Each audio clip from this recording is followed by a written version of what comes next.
दोस्तों, बहुत लोगों ने मुझसे कहा, कुछ लोगों ने कमेंट भी किया कि जो भी देश में हो रहा है उस पर तुम वीडियो नहीं बनाते, बस कहानी सुनाते रहते हो। दोस्तों, मेरा कहने का मतलब है कि वीडियो बनाने वाले हजारों जर्नलिस्ट हैं, जब उनकी नहीं सुनी जा रही है तो मेरी कौन सुनेगा। फिलहाल हर तरफ बस एक ही चर्चा है कि प्रधानमंत्री इस्तीफा दें। हर कोई मांग कर रहा है, विपक्ष के लोग, खास तौर से छात्र संगठन। लेकिन क्या पीएम मोदी वाकई में इस्तीफा दे देंगे दबाव में आकर? इसकी 1% भी उम्मीद नहीं है। अगर वो इस्तीफा दे भी देंगे तो क्या सरकार गिर जाएगी? क्या फिर से चुनाव होगा? बिल्कुल नहीं होगा। ये सब सपने की बात है। 0.001% भी इसकी उम्मीद नहीं है। जरा सोच कर देखिए कि जो सरकार एक मंत्री तक का इस्तीफा नहीं ले रही है, वो प्रधानमंत्री अपना इस्तीफा देंगे? हैरानी की बात होती है। तो जो मांगे कर रहे हैं उनको भी पता है, जो बड़े इसमें राजनेता शामिल हैं, कि प्रधानमंत्री इस्तीफा दो। उन्हें भी पता है ऐसा कुछ होने वाला नहीं है, लेकिन बस वो मांग रहे हैं और अपनी आवाज उठा रहे हैं। तो दोस्तों, आज की कहानी जो है, वीडियो कुछ खास होने वाली है। तो इस नए कहानी के लिए, मेरे हौसला अफजाई के लिए दोस्तों, आप वीडियो को लाइक कर दीजिए, चैनल को भी सब्सक्राइब कर लीजिए। दोस्तों, पिछले कुछ दिनों से इस देश में हंगामा मचा हुआ, पिछले 20-25 दिनों से। आमरण अनशन सोनम वांगचुक ने शुरू किया, स्टूडेंट्स ने शुरू किया, नीट पेपर लीक होने के खिलाफ। सरकार आरोप लगा रही है, जो बीजेपी समर्थक हैं, सरकार के समर्थक, वो आरोप लगा रहे हैं कि अब इस आंदोलन का, इस जो है प्रोटेस्ट का राजनीतिकरण शुरू हो गया है, राजनीतिकरण हो रहा है। लेकिन दोस्तों, इसका मौका दिया किसने? किसने दिया? 20-25 दिन से छात्र जो है चुपचाप बैठे थे। सिर्फ सोनम वांगचुक ही नहीं थे जो कि आमरण अनशन कर रहे थे, बहुत सारे स्टूडेंट भी थे वहां पर, भूख हड़ताल पर बैठे थे। सरकार उनसे ना तो बात करने आई, ना ही कोई प्रतिनिधि भेजी। और अगर वो ऐसे ही बैठे रहते तो शायद उसमें से लोगों की जान चली जाती। तो 20 दिन तक तो सरकार ने कुछ नहीं किया। उसके बाद राजनीतिक पार्टियां आनी शुरू हुई, और अगर वो नहीं आती तो दोस्तों, सरकार को के कान में जू भी नहीं रेंगता कि ये लोग बैठे हैं और भूखे प्यासे रहेंगे। कितने दिन रहेंगे? 1-2 मरेंगे, उसके बाद सारे खाने पीने लगेंगे, चले जाएंगे। वो तो एक हिसाब से अच्छा ही हुआ कि इसका राजनीतिकरण हो गया और लोग वहां पर पहुंचे, और ये प्रोटेस्ट जो है वो कुछ बड़ा हुआ। फिर जो है इस पर सरकार के कान खड़े हुए, और तब उन्होंने बातचीत उन्हें करना चाहिए था, लेकिन वो लाठियां बरसाना शुरू कर दी। एक मंत्री क्या इतना बड़ा है कि लाखों छात्रों की जो आवाज है, उनके चीख पुकार के सामने एक मंत्री की इतनी अहमियत है कि उसे बचाया जाए। एक ही तो बात थी, इस्तीफा ले लेते, लेकिन ऐसा नहीं हुआ। ऊपर से आपने पुलिस भेज दिए, सादी वर्दी में गुंडे भेज दिए, जो कि महिलाओं के कपड़े जिन्होंने फाड़ दिए, उनके छातियों तक पर पैर रखकर उनको रौंदते हुए निकल गए। कितने लोगों का सर फोड़ा, मारा पीटा, कितने लोगों के खिलाफ FIR किया। दोस्तों, ये जो सरकार है ना, इसका नियम कायदा कुछ अलग ही है। अगर कोई इनके खिलाफ हड़ताल करता है, इनके खिलाफ प्रोटेस्ट करता है, आमरण अनशन पर बैठता है, तो इसको ये बहुत घिसती है, बहुत लंबा खींचती है, सब्र का इम्तिहान लेती है कि देखो इनमें कितना दम है। इसका उदाहरण है, सोनम वांगचुक 21 दिन तक धरने पर बैठे रहे। उससे पहले किसान आंदोलन हुआ, 378 दिन तक किसानों ने धरना प्रदर्शन दिया। इसमें करीब 700 से 750 किसानों की जान गई, लेकिन किसान बेचारे डटे रहे। उसके बाद पहलवानों का धरना हुआ, 36 दिन तक उनका धरना चला, जो कि देश के लिए मेडल जीत कर लाए थे। खुद प्रधानमंत्री से पर्सनली जो मिलते थे, जिनको वो जानते थे, 36 दिनों तक वहां पर वो बैठे रहे। उनके साथ क्या क्या बदसलूकी हुई, कितना उन्हें मारा पीटा गया, और फिर जाकर उनका आमरण अनशन वहां पर समाप्त हुआ, या धरना प्रदर्शन जो है वह समाप्त हुआ। सोनम वांगचुक को 21 दिन हो गए थे। दोस्तों, क्या सरकार को इतना निर्दयी होनी चाहिए? अरे कुछ तो बातचीत करते यार। 21 दिन तक कोई भूखा आदमी बैठा, वो भी सम्मानित नागरिक, इंजीनियर है, रिसर्चर है, वैज्ञानिक है, उन्हें बहुत ही मान सम्मान हासिल है, तो उनसे बातचीत करते। वो तो कोई राजनीतिक पार्टी के तो थे नहीं, लेकिन नहीं, कोई ध्यान नहीं। और यही आंदोलन अन्ना हजारे जी ने किया था दोस्तों, उस समय इंसानियत थी, मानवता थी। मैं ये नहीं कह रहा हूं कि करप्शन नहीं था, घोटाला नहीं था, भ्रष्टाचार नहीं था, ये सारी चीजें थी, तभी अन्ना हजारे को आंदोलन पर बैठना पड़ा था।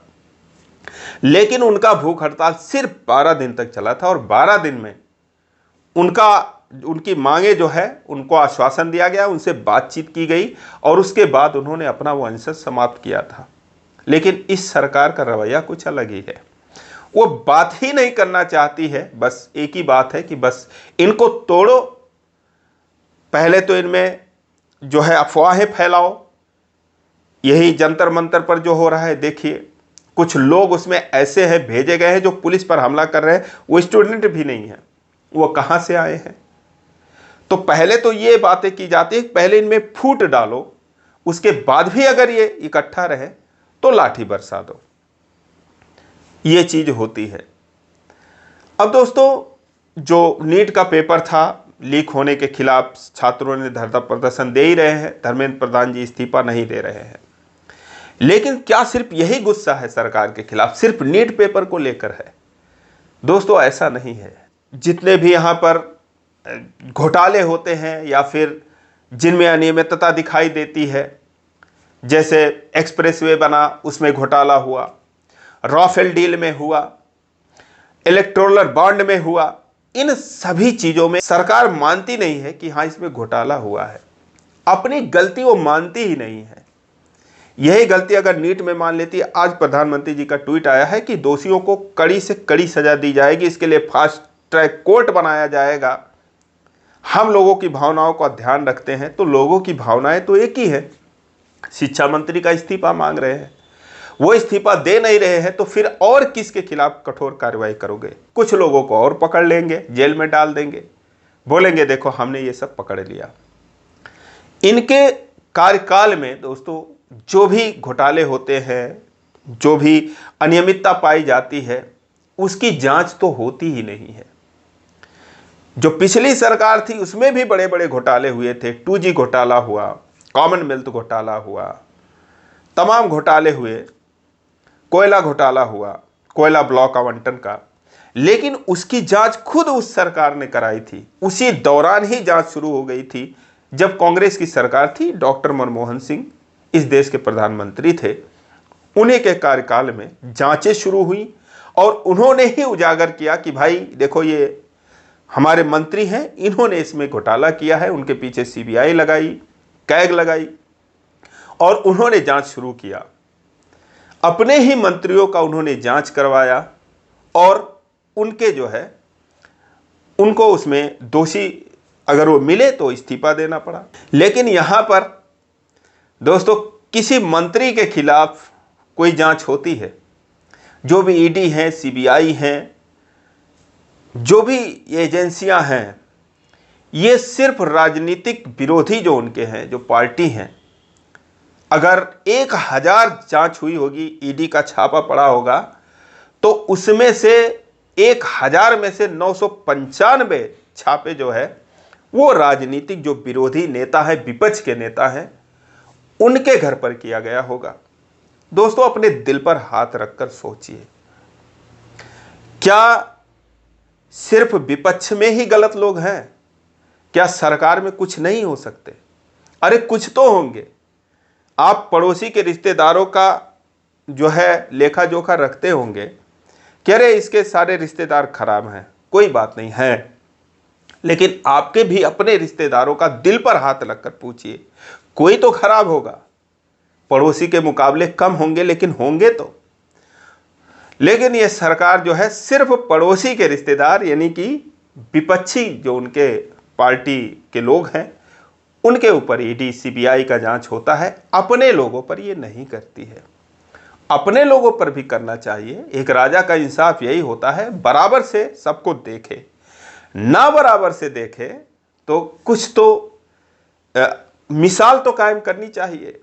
एक मिसाल पेश करने का मौका था, धर्मेंद्र प्रधान का इस्तीफा ले लेते।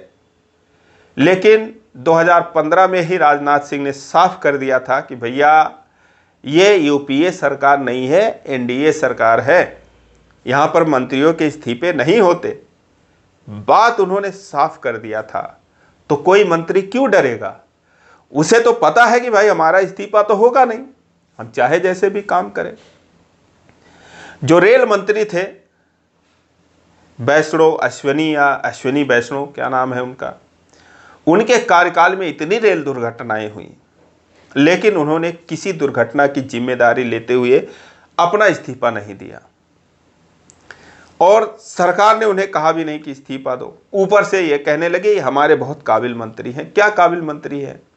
2-4 दुर्घटनाएं हुई, 200-200, 300-300 लोगों की जान गई, नैतिकता के तौर पर देना चाहिए था। लेकिन एक बात साफ थी कि मंत्रियों के इस्तीफे दबाव में आकर नहीं लिए जाएंगे, इस सरकार में संभव ही नहीं है। अगर आज धर्मेंद्र प्रधान का इस्तीफा हो जाए, लोग कहते हैं क्या बदल जाएगा यार, अगर वो इस्तीफा दे देंगे कोई दूसरा जो है वो शिक्षा मंत्री बन जाएगा। लेकिन एक डर तो पैदा हो जाएगा, जो दूसरा आएगा उसमें डर तो रहेगा कि भाई गलत करूंगा तो मेरा रिजाइन हो जाएगा, इस्तीफा देना पड़ेगा, सरकार की बदनामी होगी। और सरकार की जब बदनामी होगी तो वो तो कम से कम कहेगी भाई बदनाम नहीं करना है हमको, ढंग से काम करो, कोई घोटाला, कोई कुछ अनियमितता नहीं आनी चाहिए, गड़बड़ी नहीं करनी है, वरना इस्तीफा तुम दोगे, बदनामी हमारी होगी, मोदी की होगी, अमित शाह की होगी, बीजेपी की होगी। लेकिन नहीं, इस्तीफा तो लेना ही नहीं है, तो फिर वो उसी तरीके से काम करते हैं। और यही वजह है दोस्तों, आज मैं कहता हूं कि जो है मोदी जी कहते हैं कि आज हम आर्थिक महाशक्ति बन गए हैं, दुनिया की तीसरी सबसे बड़ी शक्ति हैं। तीसरी तो नहीं है, शायद चौथी या पांचवी पर हैं हम लोग जीडीपी के मामले में, मान लिया तीसरी पर भी है, लेकिन जो आगे के 2 हैं उनका भी तो नाम लिया करो। वो कौन से पायदान पर है? अमेरिका का जीडीपी जो है यूएसए का, वो $30 ट्रिलियन है, और चाइना जो दूसरे नंबर पर है उसका $20 ट्रिलियन है, और हम तीसरे नंबर पर खुश हैं। अरे हमारा 18 होता, 15 होता, 10 होता, हमारा 5 से भी कम है। हम उस 5 को पाने के लिए कोशिश करते हैं और उस 5 तक पहुंचने के लिए इतना अपनी उपलब्धियां गिनाते हैं कि $5 ट्रिलियन हमारा जीडीपी हो जाएगा। चाइना का कितना हुआ, यूएसए का कितना हो रहा है? जितना इन दोनों का है उतना तो नीचे के सारे देशों का मिलाकर भी नहीं होगा। तो ये तुलना करो ना, बस ये कहते हैं हम आर्थिक महाशक्ति हो जाएंगे, हम अपना जीवन खपा दे रहे हैं कि हमारे जो बच्चे हैं, आने वाले भविष्य, वो विकसित भारत में अपनी आंख खोले। आने वाला समय 2047 में दोस्तों, इस देश में अभी जो आबादी है ना, आधी आबादी नहीं रहेगी। 20 साल में कम से कम 25 से 30% लोग नहीं रहेंगे। तो आप 5-10 सालों की बात करो ना कि 2030 तक हम क्या करने वाले हैं।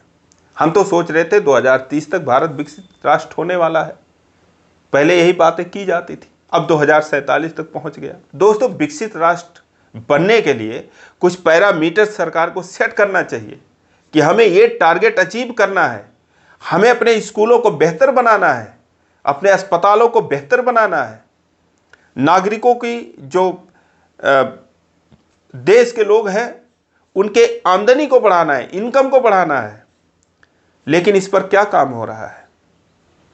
जब सबको मुफ्त भोजन मिल रहा है, राशन मिल रहा है, घर बैठे, काम क्यों करेगा? ये दुर्भाग्य इस देश का कि 60% से ज़्यादा लोग खेती करते हैं, किसानी करते हैं, लेकिन किसानों को मुफ्त में राशन देना पड़ रहा है।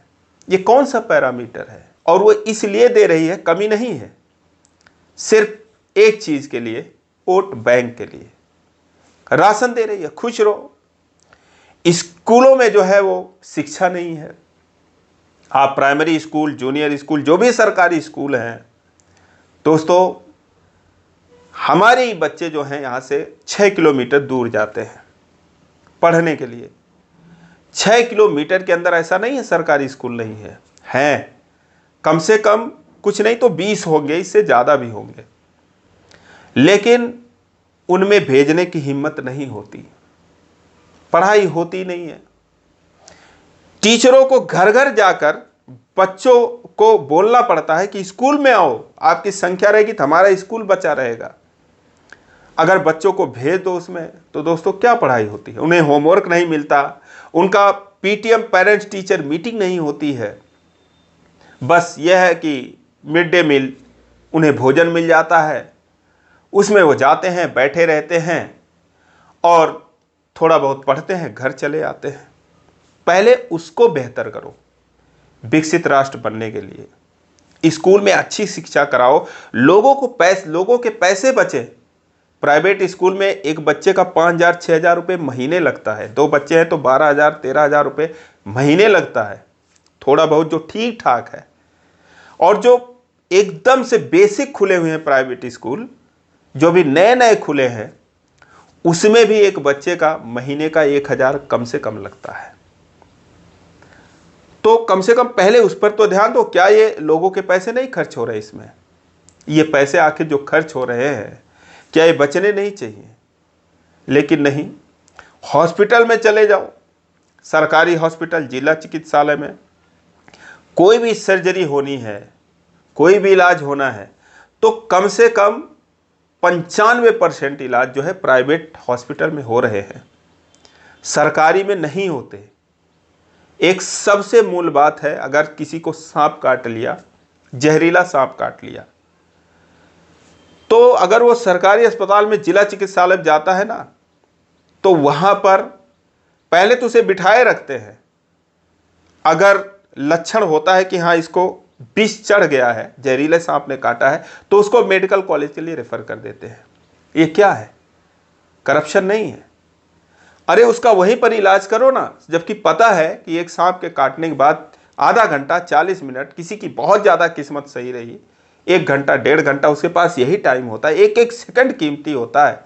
उसको बिठा कर देखते हैं कि अगर पानी वाला सांप काटा रहेगा तो फिर टिटनस की सुई लगाकर भेज देंगे, और अगर जहरीला सांप काटा तो एंटीवेनम है ही नहीं।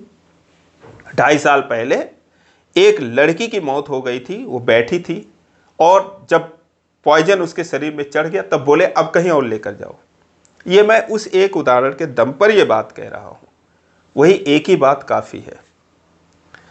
तो इस तरीके से हो रहा है, और ये होता है कि आज हमारा नाम सारी दुनिया में लोग जानते हैं, भारत का सर ऊंचा हो गया है।